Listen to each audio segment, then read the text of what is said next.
Hello and welcome to another edition of Sports Talk Philadelphia here on LaSalle TV. I am your host, Josh Abrams, and on today's show we're going to talk about the Flyers coming off of a pretty good weekend despite a tough shootout loss last night. And the Sixers' playoff push is coming right around. They only have 12 games left. We're going to get into all of that and more after this intro. 7, 6, 5, 4, 3, 2, 1. You'll never have the sacred stone. Oh, this you crazy mother.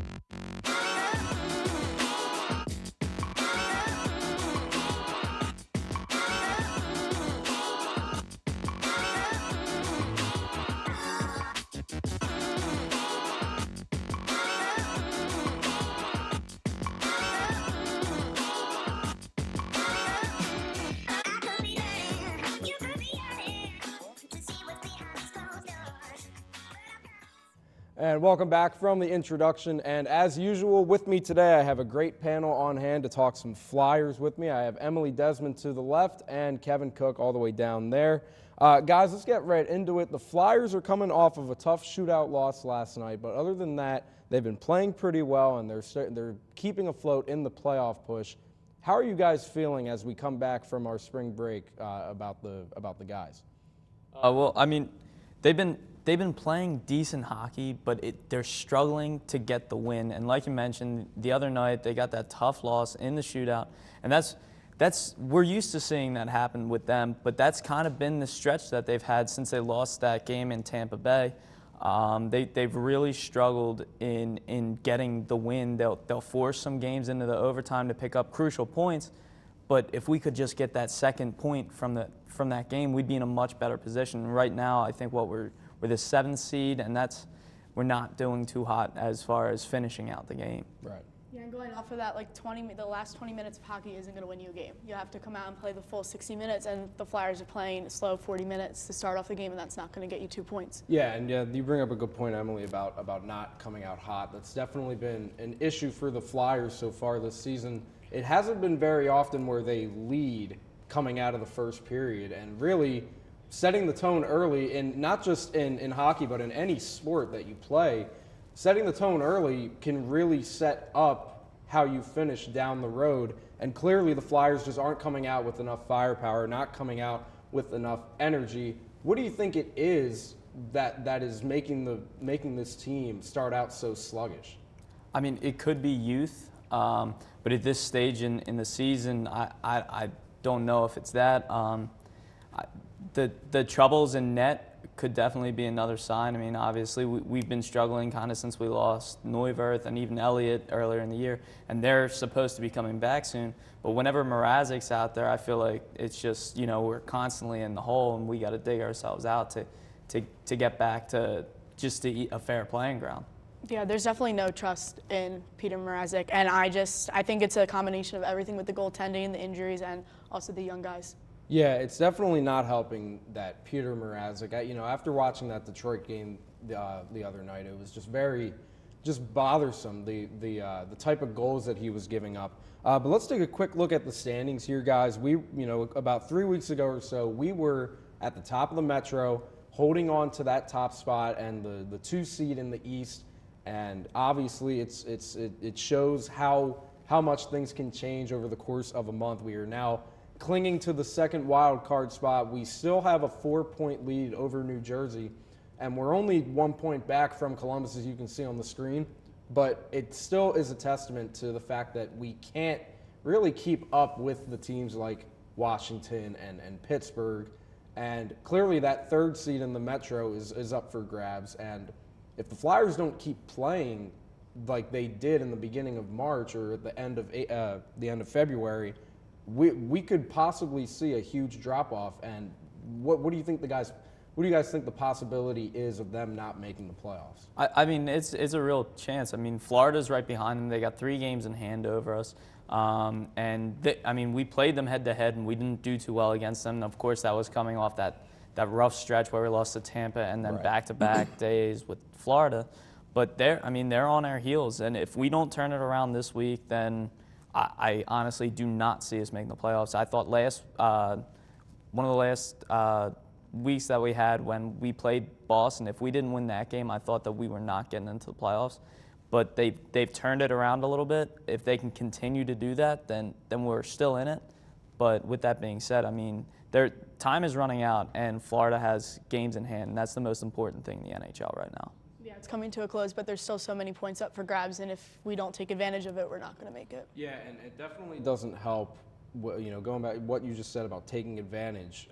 We obviously have not had the best record in shootouts, and those extra points are really going to become huge down the stretch.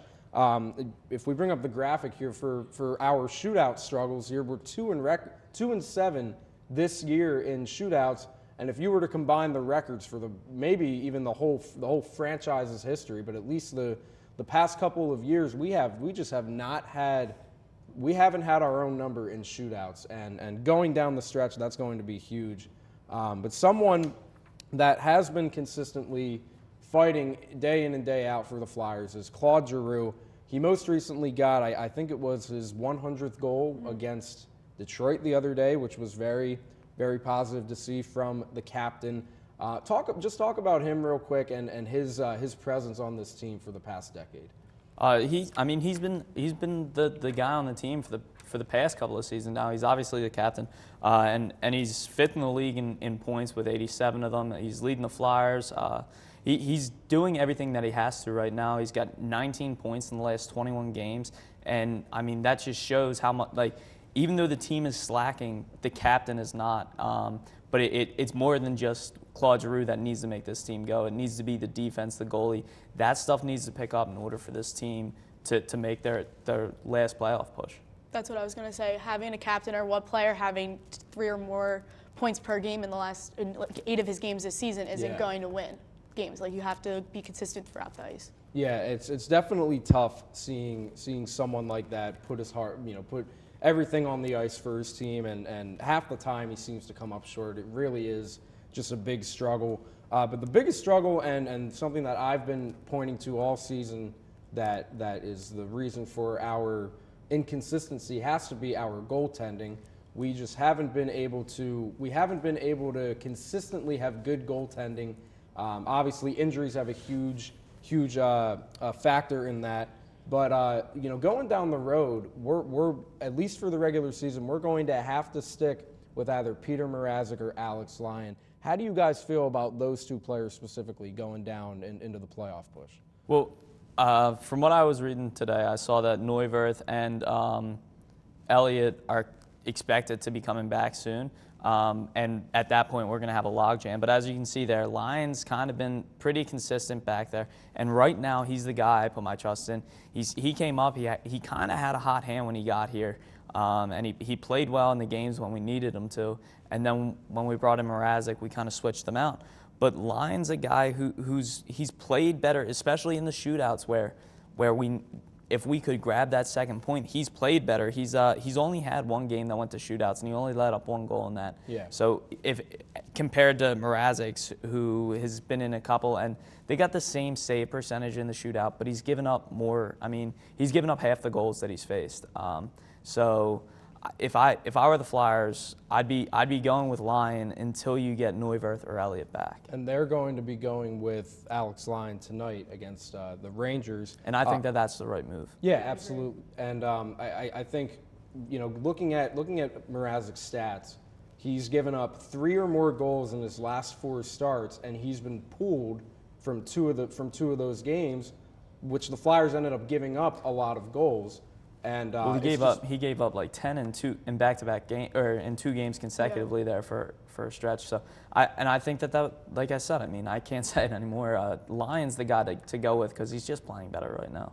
Yeah, there's just more consistency, and he's, like you said, he's the one to trust right now. Yeah, and as a Flyers fan, as someone who worries more about the GM standpoint of the team, you might want to get Lyon in there to get more starts, to get more experience.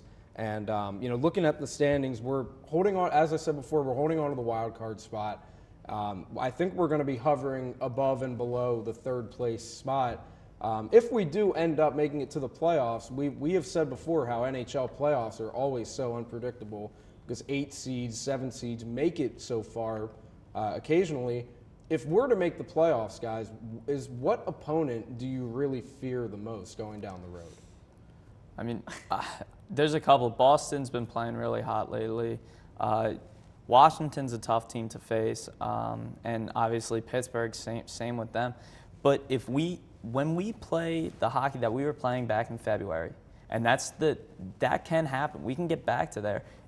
All it takes is one game to flip the switch, and now all of a sudden we're back on the hot streak. And if we're back on that, I'm not afraid of anybody. But the way that they're playing now, there's the teams that I named, Boston, Washington, and Pittsburgh are the teams that you don't want to face in the playoffs because anything can happen, and when they have that kind of star power, the puck is most likely going to bounce their way. Yeah, I agree. I think the Flyers just have to control what they can do, and then whoever they play is who they play. You can't control that at this point, so you just have to play your game and be on top of it. Yeah, it's definitely going to be interesting going down the road to see how the Flyers do. Before we go to commercial break, I want to talk about Dave Hackstall and where do you guys think his status is and his job status is in Philadelphia? He's been here for 2 seasons now. He will complete his 2nd season. But how do you guys feel about Hackstall, and what do you think he needs to do as the head coach to change something to try and get a spark into this team?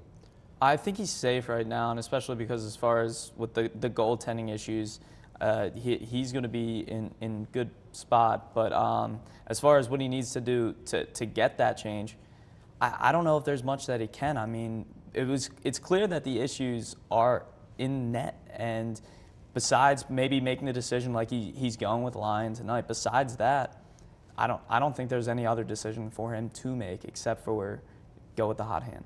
Yeah, I agree with that. Yeah, so it's going to be a rough next couple of weeks.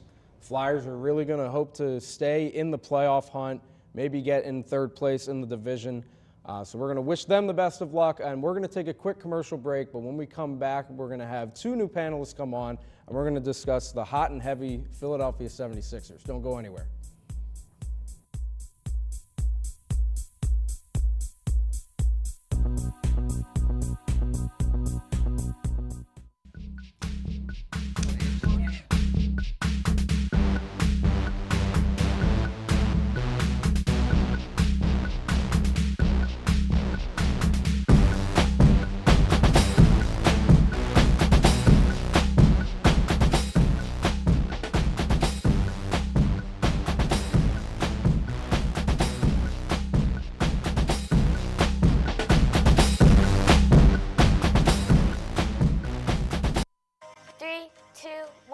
Action. You may think a guy would be producing this, but I can too. Anyone can find a cure.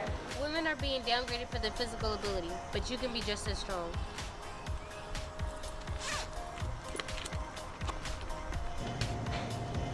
%20 of women are engineers, but it doesn't stop there. I'm a tech girl. I'm a tech girl. I am a tech girl. I am a tech girl.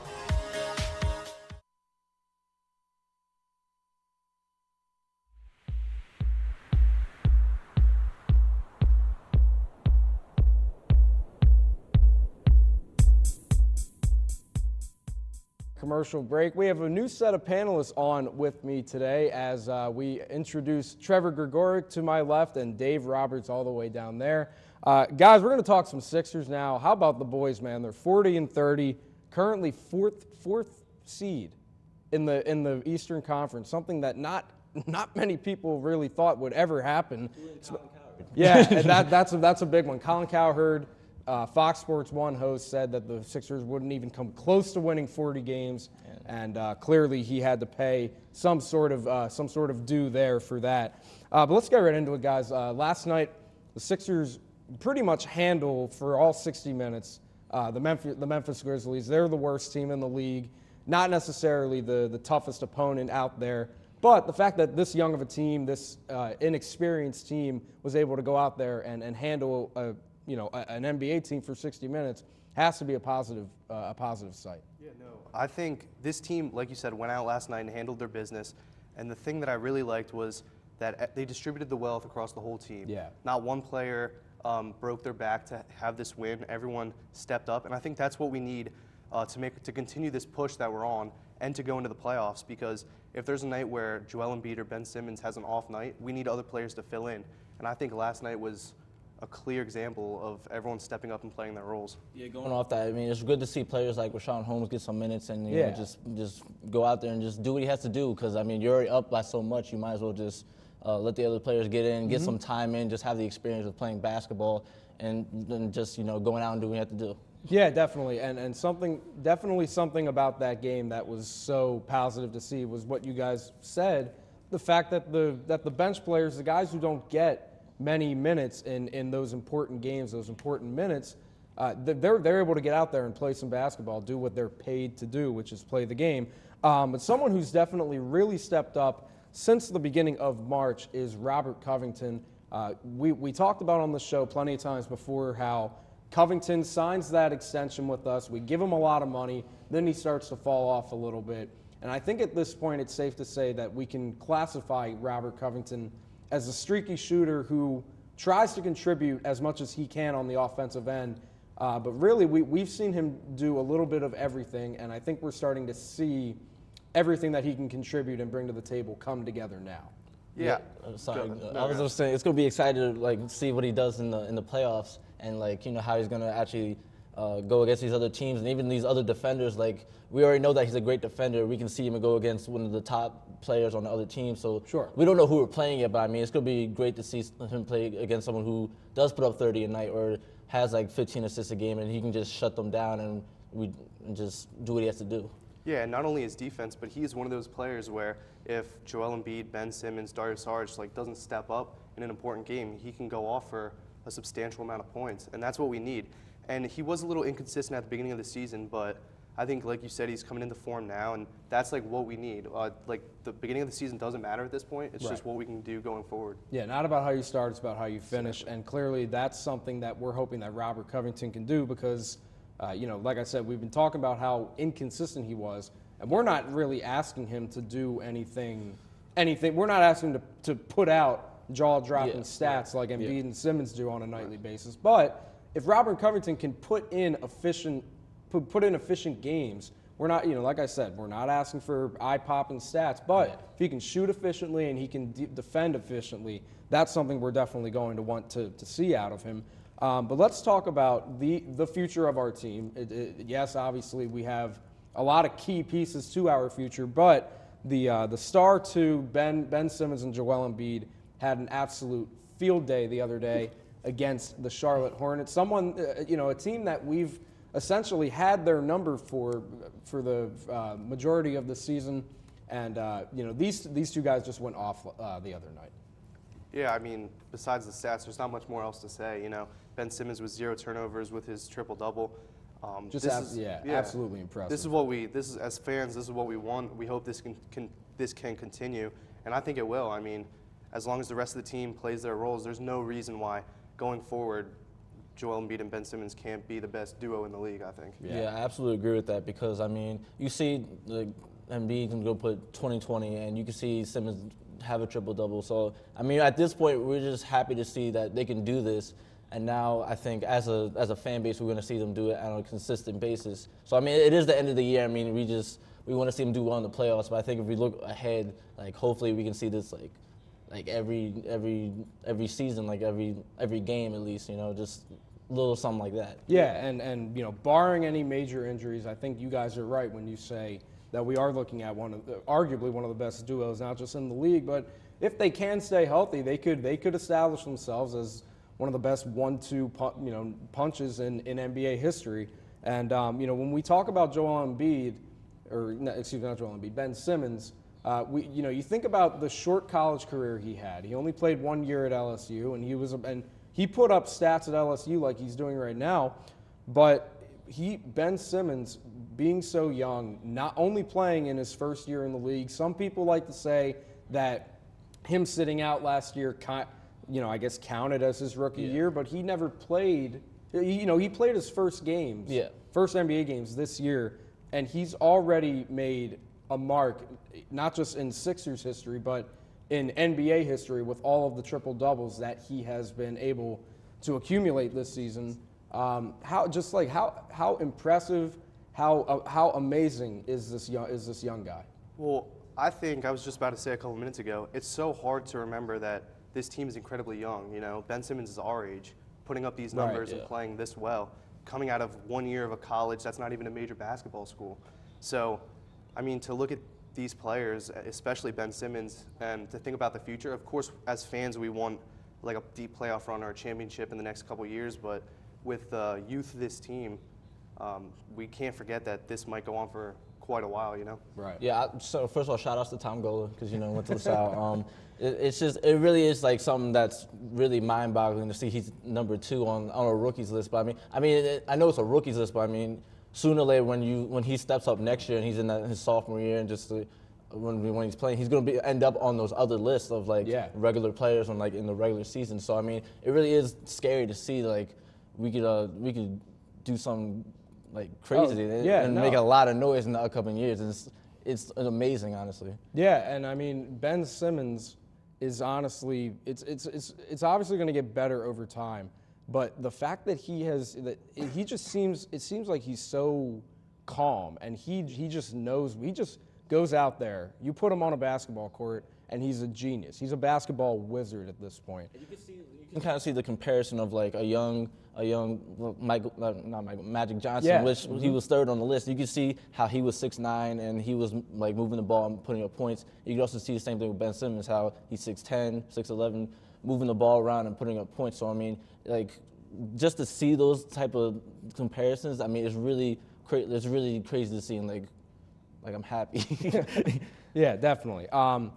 Let's talk about the Sixers defense. It's amazing that the Sixers go from not being able to put up 100 points a game, and now they can easily do that every night. But obviously, you got to defend if you want to win games. You look at the graphic here, guys. They are top 5 in defensive rating, opponent fast break points per game, opponents points in the paint per game, and as well as loose ball recovered. Just wanted to explain the stats there for everyone. They're really going out there and putting their 100% effort on defense, and obviously it's making the difference between winning and losing games. Yeah, I mean, this team is growing right before our eyes, like just this season even, and pretty soon they're going to realize and figure out what the puzzle pieces they need to put together in order to make a run in the playoffs, to defeat these good teams in the conference. And so I don't think we should expect too much out of this team right now, but the way they're growing, there's no reason why we can't have total confidence in them.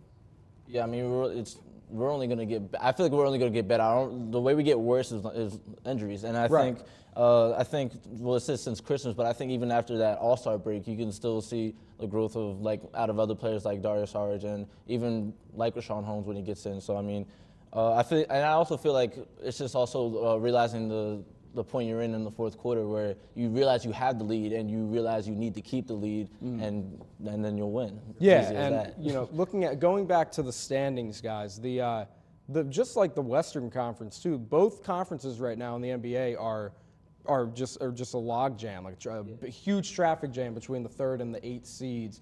Obviously, a win last night propelled us to the 4th seed with Indiana losing to the Pelicans. Real quick.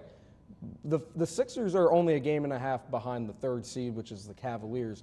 How do you think the 3 seed is our ceiling for this year? Well, first of all, I think the NBA is just really good to watch this year. It's really competitive. It hasn't been like this for a while. So, but I mean, for us to go to the 3rd seed, it always seems like it's a stretch because it is the Cavs and it is LeBron James. But at the same time, they've been struggling the whole year. So I feel like we can secure the 3rd seed, but we're gonna have to step up a little bit more if we want to actually get there. I agree. Like you just said, it's hard to imagine that because it is LeBron James. But at the same time, the Sixers are playing so well right now, and the Cavaliers have been struggling this whole season. So I mean, why not? They can go if they want to go for it, and if they have the confidence, which I think they do right now, to go for it. I don't see why they can't be that 3rd seed. Yeah, and it definitely helps that their strength of schedule hasn't been great either. They've obviously gone through the tough opponents. But, you know, with the schedule that they have, they can definitely do it. But we're going to move on to Fast 5 now. We're going to ask 5 questions to you guys. And, Dave, we're going to go over to you first. We just talked about the Sixers and their playoff hopes and their chances. Which Eastern Conference team that the Sixers could possibly play are you most afraid of? Afraid will probably be, right now it's the Wizards. I mean, if John Wall comes back, and I mean, obviously we've seen injuries and then they come back and they're stronger, he's going to be scary out there. And even we all have nicknames for him outside of the NBA. You see it on Twitter of like what he can actually do on the court. So, I mean, that's the one person I think we should all watch out for if we do end up playing them. Trevor, we're going to come to you next with an Eagles question. Haven't talked about them all show, but are there any key additions or key departures that you think will impact them the most, whether if it's positive or negative? Departure-wise, not really. I think with a championship team, there are going to be departures, and you just have to grow through that. But additions, I mean, look at all that. Like, there's too many to even. You can't even name one. I don't think. The additions to the defense, I think we're going to have a better defense this upcoming year. And as everyone knows, defense wins championships. Yeah, I'm excited. Absolutely, Dave. We're going to come to you with another Sixers question. With the way the standings and the schedules are for right now, how many more wins do the Sixers get? They have 12 more games remaining. 12 more games. Well, on paper, I feel like we could probably win. I feel like we can win out, honestly. I feel like that's the type of team we are. But realistically, so from what I've seen over the season, I feel like we can win at least half those games because I know we're still young. We're still going to make mistakes. So I feel 5 or 6 is still going to be. That would be doable. Trevor, we're going to go with another Eagles question to you. Going off of the last question I asked you, have the Eagles done all they needed to do so far, or do you think they need to add any more free agents? I think they're in a good spot right now. Honestly, I think adding to the defense, not losing any key offensive players. You know, like Blunt, it's sad to see him go, but we have people to fill in. So I think we'll be good. Yeah, definitely a good sign for the Eagles. And Dave, last but not least,